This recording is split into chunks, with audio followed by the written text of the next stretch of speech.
వాళ్ళకు కావాల్సిన భరోసా కల్పించడానికి ఇక్కడికి రావడం జరిగింది. రానున్న రోజుల్లో కాంగ్రెస్ పార్టీ బలపడటం చాలా అవసరం. ఎందుకంటే ఈరోజు ఆంధ్ర రాష్ట్ర రాజకీయాలలో ఉన్న మిగతా అన్ని పార్టీలు కూడా బీజేపీతో సత్సంబంధాలు పెట్టుకున్న పార్టీలే. చంద్రబాబు గారు, పవన్ కళ్యాణ్ గారు కూటమి కడితే జగన్మోహన్ రెడ్డి గారి వైసీపీ అక్రమ పొత్తు పెట్టుకుంది. అధికారంలో ఉన్న 5 సంవత్సరాలు కూడా జగన్మోహన్ రెడ్డి గారు రాజశేఖర్ రెడ్డి గారి కొడుకై ఉండి కూడా మోడీ గారికి దత్తపుత్రుడిగా ప్రతి బిల్లులోనూ బీజేపీ పార్టీకి మద్దతు ఇచ్చారు. అదానికి, అంబానీకి లేక మోడీ గారికి ఏ మేలు కావాలంటే అది చేశారు.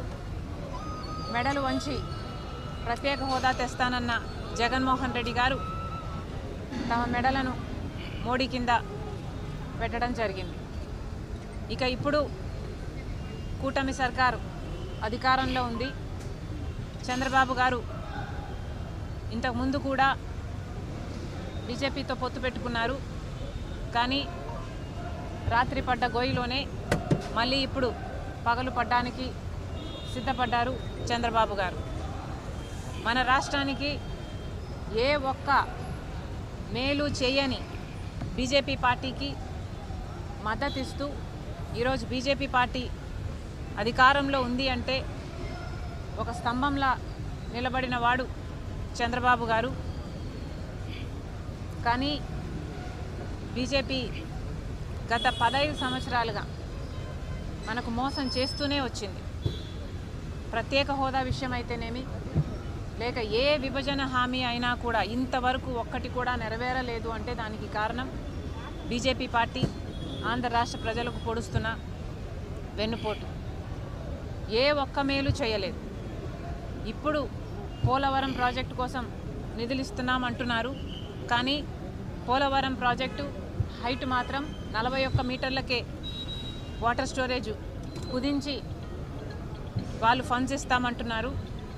ఈ ప్రకటన పార్లమెంట్లో చేసినా కూడా ఆంధ్ర రాష్ట్రానికి చెందిన ఏ ఒక్క పార్లమెంటేరియన్ కూడా పోలవరం హైటు 45 మీటర్లు ఉంటేనే ఇది గ్రావిటీ బేస్డ్ ప్రాజెక్ట్ అవుతుంది, లేకపోతే ఇది లిఫ్ట్ ఇరిగేషన్ ప్రాజెక్ట్ అవుతుంది అని ఒక్కడు కూడా మాట్లాడలేదు అంటే ఎంత దురదృష్టకరమో ఇది ఆంధ్ర రాష్ట్ర ప్రజలందరూ గమనించాల్సిన విషయం.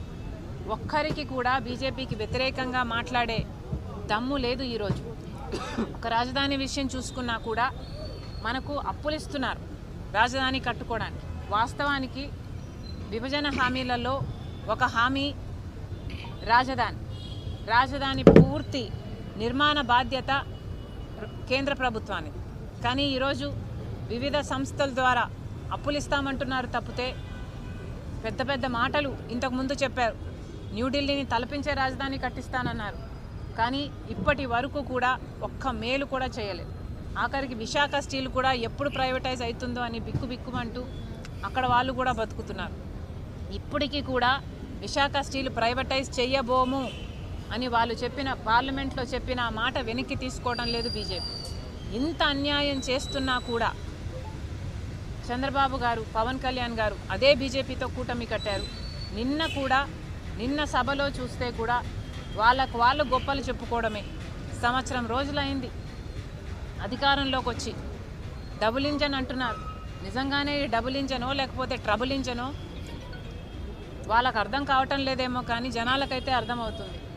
సూపర్ 6 అన్నారు, సూపర్ ఫ్లాప్ అయ్యే పరిస్థితికి వచ్చింది. ఇదే రీతిలో పోతే మాత్రం సూపర్ 6 ఎలా అమలు అవుతుందో చంద్రబాబు గారు ఆంధ్ర రాష్ట్ర ప్రజలకు సమాధానం చెప్పాలి. అన్నదాత సుఖీభవ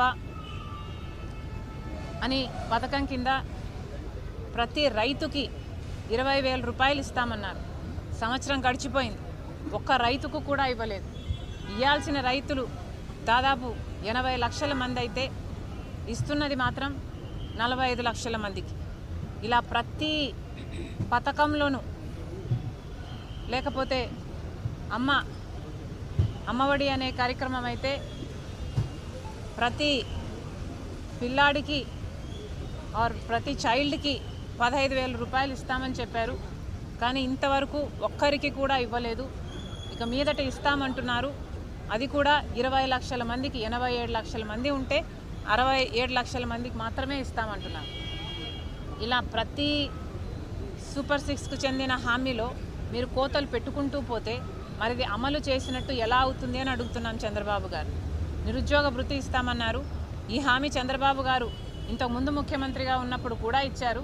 అప్పుడు ఎగ్గొట్టారు, ఇప్పుడు కూడా ఎగ్గొడతారు అనే అనిపిస్తుంది. 3,000 రూపాయలు నిరుద్యోగ భృతి ఇస్తామన్నారు. ఇప్పటి వరకైతే అసలు దాని గురించి ఊసే లేదు, అసలు మాట్లాడమే లేదు చంద్రబాబు గారు. మహిళల మహాశక్తి పథకం అన్నారు. ప్రతి మహిళకు, పేదవాళ్లకు దాదాపు 2 కోట్ల మంది ఉంటారు మన రాష్ట్రంలో. వాళ్ళందరికీ కూడా నెలకు 1,500 అంటే సంవత్సరానికి 18,000 రూపాయలు చంద్రబాబు గారు ఇస్తామన్నారు. ఇది చాలా హెవీ బడ్జెట్ స్కీమ్. కానీ ఇప్పుడేమో P4కు లింకు పెడుతున్నారు. ఎలక్షన్లప్పుడు మీరు చెప్పలేదు కదా P4కు లింకు పెడతాము అని. మరి ఇప్పుడు ఎందుకు లింకు పెడుతున్నారో చంద్రబాబు గారు సమాధానం చెప్పాలి. మొత్తం అంతమంది మహిళలకు మోసం చేయడానికి సిద్ధపడ్డారు చంద్రబాబు గారు అంటే మరి సూపర్ 6 సూపర్ ఫ్లాప్ అయ్యింది అనక ఏమనాలి? చంద్రబాబు గారే సమాధానం చెప్పాలి, కూటమి సర్కారే సమాధానం చెప్పాలి. గ్యాస్ సిలిండర్కు సంబంధించి కూడా అరాకొరా ఇస్తున్నారు. ఇక మహిళలకు సంబంధించిన ఫ్రీ బస్ అయితే చాలా చిన్న పథకం. పక్కన కాంగ్రెస్ అధికారంలో ఉన్న రాష్ట్రాలు